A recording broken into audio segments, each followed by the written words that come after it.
आपके एग्जाम में इस तरीके के सवाल बार बार रिपीट करके पूछे जाते हैं, जहां पे अलग अलग कई सारी लंबाइयां दी होती हैं और आपसे बोला जाता है कि एक ऐसी लंबी माप बताइए जो इन सभी लंबाइयों को पूरा पूरा नाप सके, पूर्ण रूप से नाप सके। और वो जो मान होता है वो इन सारे के सारे मानों का एचसीएफ होता है।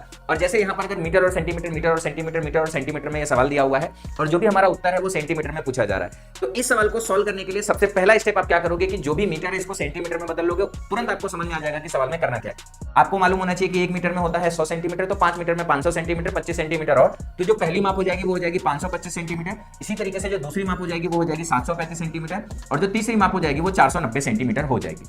अब हमको क्या करना है कि इसका एचसीएफ निकालना है। और हमको एक बात बड़े साफ साफ समझ में आ रहा है कि सभी में 5 दिख रहा है, तो 5 तो हमारा रहेगा ही, और हमारे ऑप्शन में भी सारे के सारे जगह पे 5 दिख रहा है। इसमें 5 के साथ हमारा क्या है 11, इसमें 5 के साथ हमारा क्या है 5, और इसमें 5 के साथ हमारा क्या है 7, और इसमें 5 के साथ हमारा क्या है 9। तो अब ये देखना है कि 5 के बाद जो बची हुई सारी की सारी संख्या है, इनमें कौन सी ऐसी संख्या है जिसमें सब में भाग चला जाएगा। तो अगर मैं 5 से भाग करूंगा तो 105 बचा, 5 से भाग करूंगा तो 5 1 5, 5 2 20 और 5 7 35, 5 से भाग करूंगा तो 5 9 45, 5 8 40। अब अगर आप ध्यान से देखोगे तो इसमें 11 से भी भाग नहीं जाएगा और इसमें 9 से भी भाग नहीं जाएगा और इन दोनों में तो 5 से भी भाग नहीं जाएगा, तो एक ही ऑप्शन बचा 7। अगर आप ध्यान से देखोगे तो 15 7 105, इसमें 7 से भाग जाएगा, इसमें भी 7 से भाग जाएगा और इसमें भी 7 से भाग जाएगा। तो 7 हमारा यहाँ पर भी मिलेगा, यहाँ पर भी मिलेगा, यहाँ पे मिलेगा, 5 हमारा पहले मिल चुका है, तो हमारा ऐसे कितना हो जाएगा 5 7 35। यही हमारे सवाल का आंसर हो जाएगा। कॉन्सेप्ट कैसा लगा कमेंट करके जरूर बताएं।